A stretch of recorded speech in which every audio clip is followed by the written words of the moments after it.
1. యాకోబు తన తండ్రి పరదేశవాసిగా ఉండిన కనాను దేశములో నివసించెను. 2. యాకోబు వంశావళి ఇది. యోసేపు 17 ఏండ్లవాడై తన సహోదరులతో కూడా మందను మేపుచుండెను. అతడు చిన్నవాడై తన తండ్రి భార్యలైన బిల్హా కుమారుల యొద్దను జిల్పా కుమారుల యొద్దను ఉండెను. అప్పుడు యోసేపు వారి చెడుతనమును గూర్చిన సమాచారము వారి తండ్రి యొద్దకు తెచ్చుచుండువాడు. 3.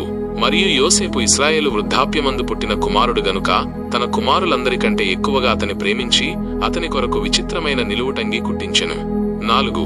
అతని సహోదరులు తమ తండ్రి అతనిని తమ అందరికంటే ఎక్కువగా ప్రేమించుట చూచినప్పుడు వారు అతని మీద పగపట్టి అతనిని క్షేమ సమాచారమైనను అడుగలేకపోయిరి. 5. యోసేపు ఒక కలకని తన సహోదరులతో అది తెలియచెప్పగా వారు అతని మీద మరి పగపట్టిరి. 6. అతడు వారిని చూచి, నేను కనిన ఈ కలను మీరు దయచేసి వినుడి. 7. అదేమనగా, మనము చేనిలో పనలు కట్టుచుంటిమి. నా పన లేచి నిలుచుండగా మీ పనలు నా పనను చుట్టుకుని నా పనకు సాష్టాంగపడెనని చెప్పెను. 8. అందుకతని సహోదరులు, నీవు నిశ్చయముగా మమ్ము నేలెదవా, మా మీద నీవు అధికారి వగుదువా అని అతనితో చెప్పి అతని కలలను బట్టియు అతని మాటలను బట్టియు అతని మీద మరింత పగపట్టిరి. 9. అతడింకొక కలకని తన సహోదరులకు తెలియచేసి, ఇదిగో నేను మరి ఒక కలకంటిని, అందులో సూర్యచంద్రులను 11 నక్షత్రములను నాకు సాష్టాంగపడెనని చెప్పెను. 10. అతడు తన తండ్రితోనూ తన సహోదరులతోనూ అది తెలియచెప్పినప్పుడు అతని తండ్రి అతనితో, నీవు కనిన ఈ కల ఏమిటి? నేను నీ తల్లియు నీ సహోదరులను నిశ్చయముగా వచ్చి నీకు సాష్టాంగపడుదుమా అని అతని గద్దించెను. 11. అతని సహోదరులు అతని యందు అసూయపడిరి. అయితే అతని తండ్రి ఆ మాట జ్ఞాపకముంచుకొనెను. 12.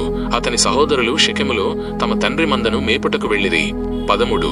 అప్పుడు ఇశ్రాయేలు యోసేపును చూచి, నీ సహోదరులు షెకెములో మంద మేపుచున్నారు, నిన్ను వారి యొద్దకు పంపెదను రమ్మన్నప్పుడు అతడు మంచిదని అతనితో చెప్పెను. 14.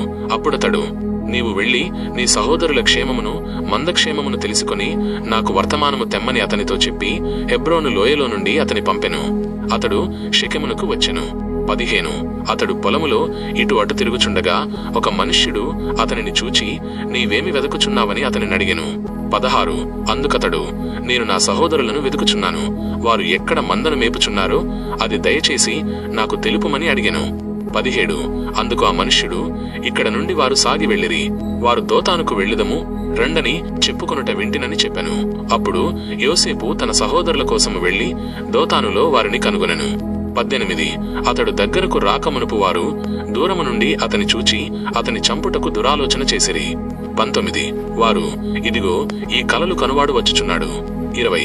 వీని చంపి ఇక్కడనున్న ఒక గుంటలో పారవేసి దుష్టమృగము వీని తినివేసినని చెప్పుదము, అప్పుడు వీని కలలే మగును చూతము రండని ఒకనితో ఒకడు మాటలాడుకొనిరి. 21. రూబేను ఆ మాట విని, మనము వానిని చంపరాదని చెప్పి వారి చేతులలో పడకుండా అతని విడిపించెను. 22. ఎట్లనగా రూబేను అతని తండ్రికి అతని నప్పగించుటకై వారి చేతులలో పడకుండా అతని విడిపింపదలచి, రక్తము చిందింపకుడి, అతనికి హాని ఏమీయూ చేయక అడవిలోనున్న ఈ గుంటలో అతని పడద్రోయుడని వారితో చెప్పెను. 23.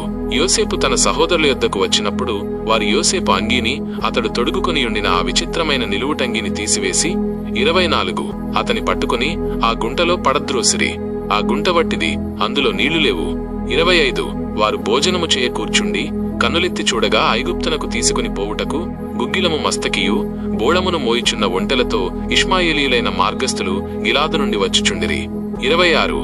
అప్పుడు యూదా, మనము మన సహోదరుని చంపి వాని మరణమును దాచిపెట్టినందువలన ఏమి ప్రయోజనము? 27. ఈ ఇష్మాయేలీయులకు వానిని అమ్మివేయదము రండి, వాడు మన సహోదరుడు, మన రక్త సంబంధి గదా, వానికి హాని ఏమీయూ చేయరాదని తన సహోదరులతో చెప్పెను. అందుకతని సహోదరులు సమ్మతించిరి. 28.